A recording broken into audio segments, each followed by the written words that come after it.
Welcome to Hidden God, a Tulsa Bible Church resource and podcast where we explore issues of theology and culture in order to build healthy, relevant churches right here and across the world.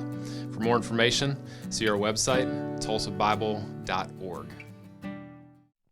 Well, hey, welcome back. My name is Daniel Newberry. I'm joined by Jared Verweel and Mady Boultinghouse today. How are y'all doing?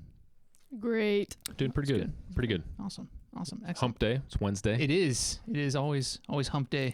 And you know what I had this morning for breakfast? Get out of here. No, what did you have? Breakfast burrito. Wow. Where from? Chick-fil-A, actually. Under-exaggerate. Wow. Okay, cool, Jared.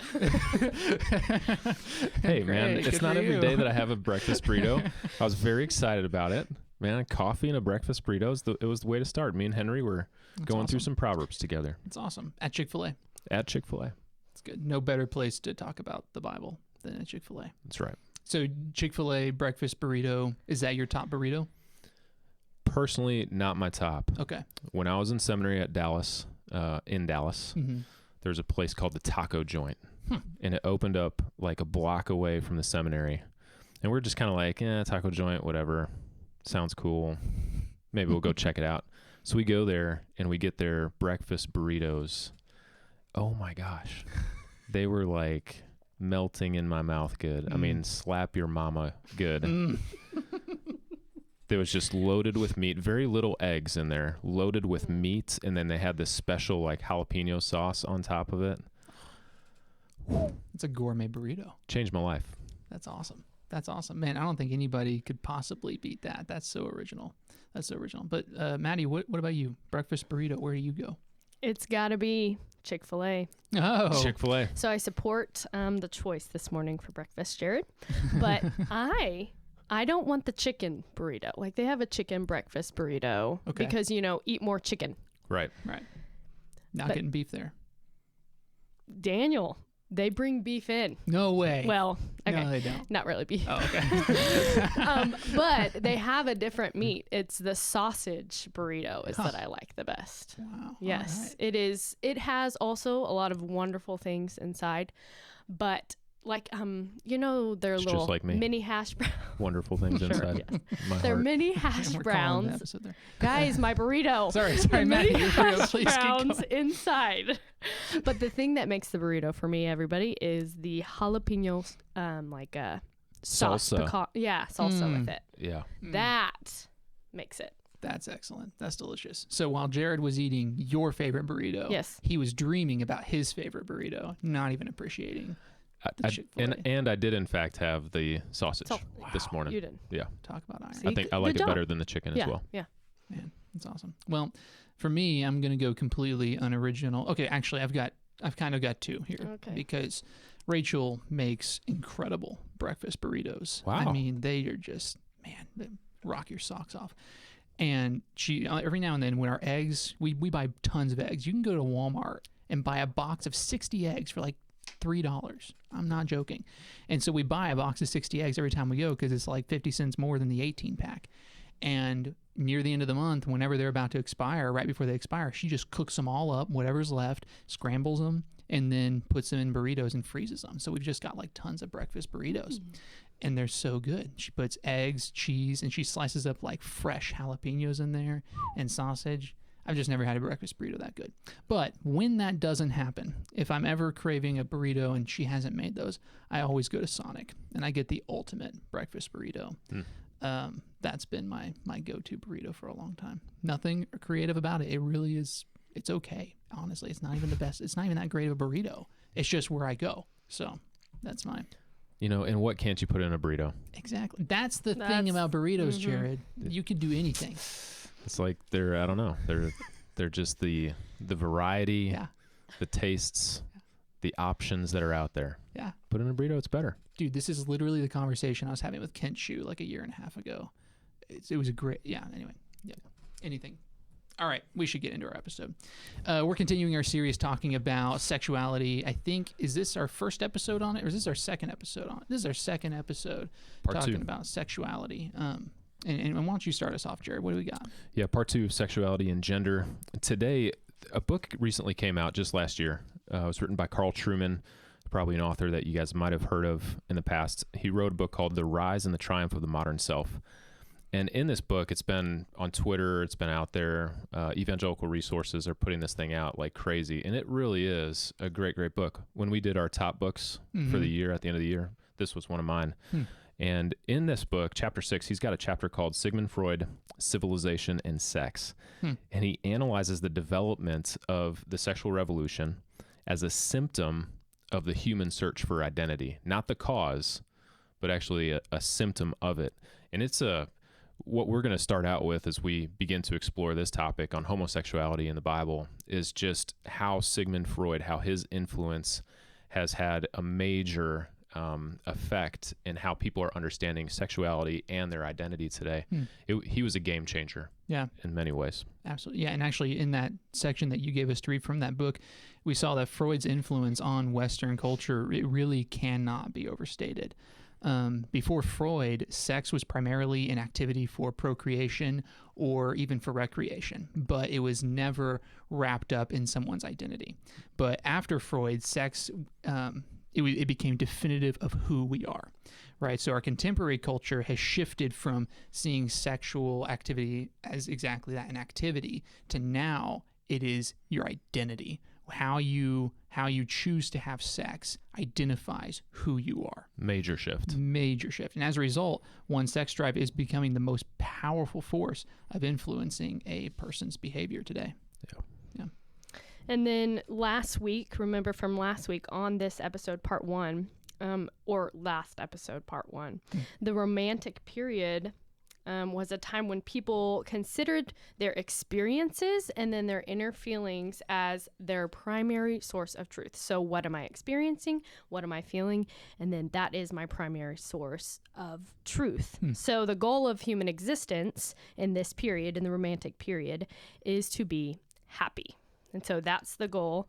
But it was Freud that specifically identified happiness with sexual pleasure. So he's the one that kind of bridged the gap or made the connection. I am happy if I am sexually fulfilled or have that experience, that sexual pleasure. Totally crazy. Yeah, Truman wrote that Freud provided the West with a very compelling myth. And whether this is true or not, it is a myth, obviously, but whether you accept it as true or not really doesn't matter.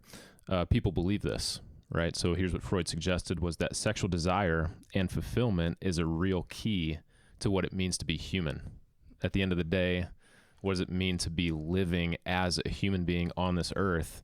Well, look to your sexual desires. There you're going to find your answer. And to substantiate his claim, Freud started with sexualization in children, and he developed a taxonomy of growth development stages. You know all about this from teaching, I know for sure. Think about Maslow's taxonomy, all that kind of stuff. He developed stages of growth based on sexual desire, starting from an infant, when an infant breastfeeds, to the time when a teenager experiences masturbation for the first time. Those were the key markers for your development into your identity and your sexualization. It's just crazy. Don't worry about learning benchmarks, motor skills, anything like that. We're just going right to sex. Crazy. Yeah, and masturbation was actually a key component of bringing sexualization into childhood.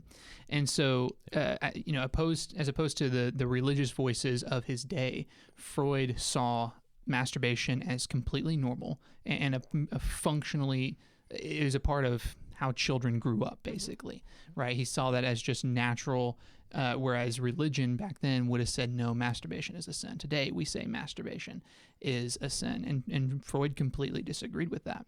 In fact, he concluded that religion was a childish way of handling the world around us. He concluded that religion was a sign of immaturity. As a kid, you have these hopes and dreams and what you wish would happen, And he thought that religion was just the adult version of that. You couldn't let go of reality, or you couldn't get a grip on reality. You couldn't let go of your dreams and your fantasies. In the same way that kids eventually grow out of Santa Claus, he was comparing it kind of to that, An adult today who would believe in Santa Claus would be immature, childish. He was saying the same thing about religion. Yeah. It was wish fulfillment is a term that he used a lot.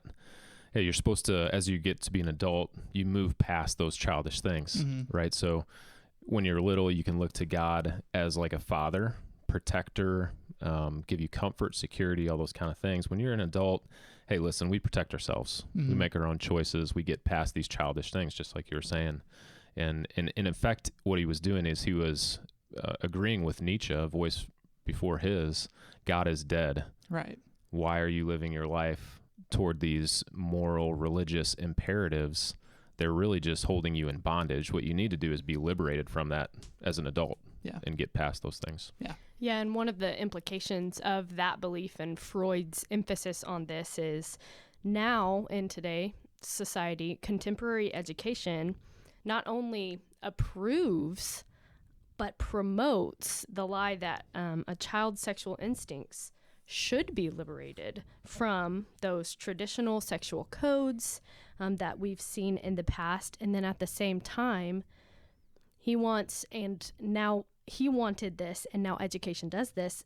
There is an elimination of religious influence in their sex ed classes and, all we see. So in education, if we trust the education system to educate our children on sex or, of stuff of the like, that they are not going to, it's not going to have any influence from religious, points of view, and won't be traditional at all anymore. Yeah. When did you guys have sex ed in school? Because you guys both public school. Yeah, I was too. What grade did you have sex education? I'm pretty sure mine was 5th grade. Yeah, mine was 5th too. Mine, I jumped around a lot. I finished in public school. Did you fail the 5th grade? Yeah, I did. I didn't want to say it. No. When I would have had that education, I was homeschooled. And so, man, it was weird. The homeschool education of it was a little odd. So, but about 5th grade, middle schoolish. Yeah. It seems to be that age where the public schools at least are teaching sex ed is getting lower and lower. It just keeps going down. Yeah. Before, I think you probably would have been middle school for sure, 8th grade. But now it's pretty typical 4th or 5th grade. Yeah. You're going to get sex ed classes. Because you should have a full understanding of your sexual identity by the time you're in 4th grade. Yeah. Well, mine wasn't a full understanding. It was not comprehensive. My sex ed wasn't. So no doubt. I'm the same way, and way too immature to handle what those textbooks were teaching us at that level.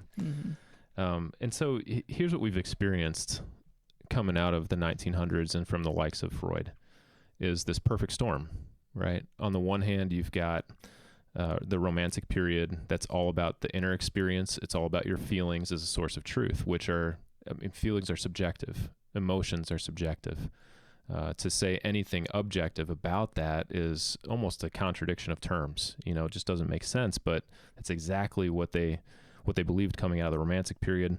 You had Freud's psychoanalysis, this scientific push for psychology, is the father of modern psychology, with its anchor in sexual orientation, new terms that are coming up at this time, and the mark of a person's identity being solely rooted in their sexual desires, starting from a very early age.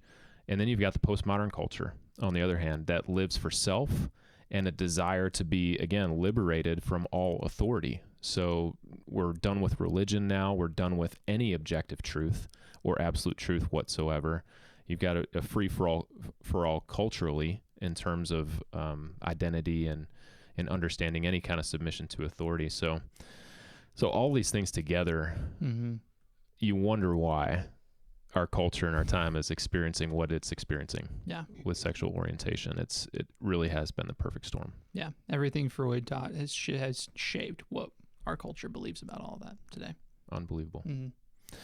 So broadly speaking, though, let's transition this to some scriptures and talk about Old Testament, New Testament passages. Daniel, I'll start with you. What does the New Testament say? Just if you kind of you get an overview. Yeah. Homosexuality specifically. What does the New Testament tell us about that? There are a lot of passages that you could go to that, very specifically talk about that. I'll list a few here. Romans 1, verses 18 through 27. You can go to 1 Corinthians 6, 9 through 10, 1 Timothy 1, 9 through 10, Jude 1, 7. Those passages are kind of like the go-tos where people would go in the New Testament to understand homosexuality and the scripture's view on it. But obviously we can't go through all those today. Right. But I do just want to look at Romans chapter 1 really quick and kind of just kind of talk about what Paul's view is on homosexuality here. So I could start in verse 18, but for the sake of time, I'm going to start in verse 24, and I'm just going to read a few verses for us here and get an idea.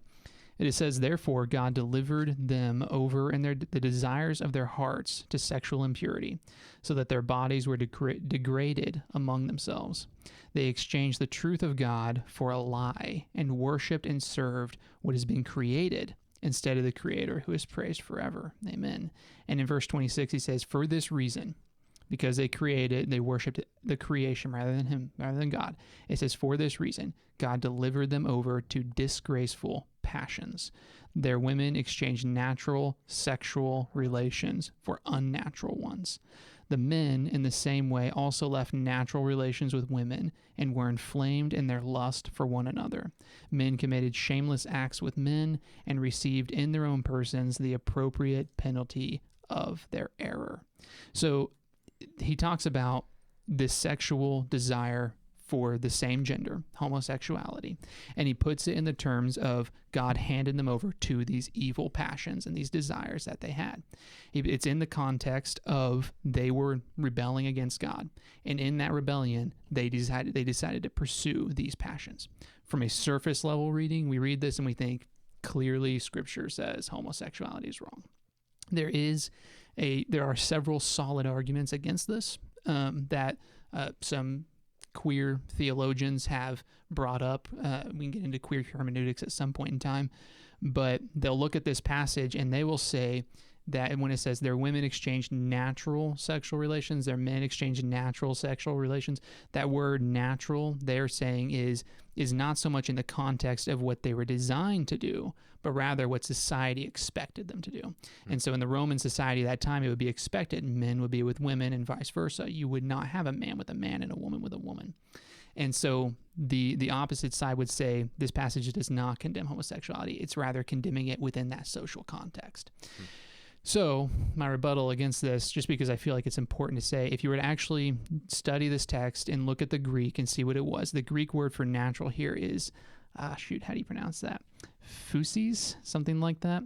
It roots itself in the idea of something that, the word we translate as natural, something has grown up in its original design, kind of like a plant. The root actually goes back to nature, plants and specifically. So plants naturally grow into what they were designed to be.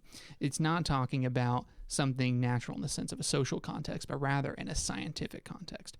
So when we read this passage, we read that Paul, the Holy Spirit through Paul, is very specifically talking about how a desire for the same sex is abnormal to God's original design. Not to say that people shouldn't or that people don't feel those desires. Sin twists our hearts and it makes us feel all sorts of things. But to say that that is abnormal and against what God's design originally was. And we could dive into all of those passages and talk about it from all different perspectives, but we don't have the time today. But very specifically, the New Testament does condemn it, and it is God will eventually, if people want to pursue that, he'll hand them over to their desires, and he talks about that the penalty of those desires comes from that.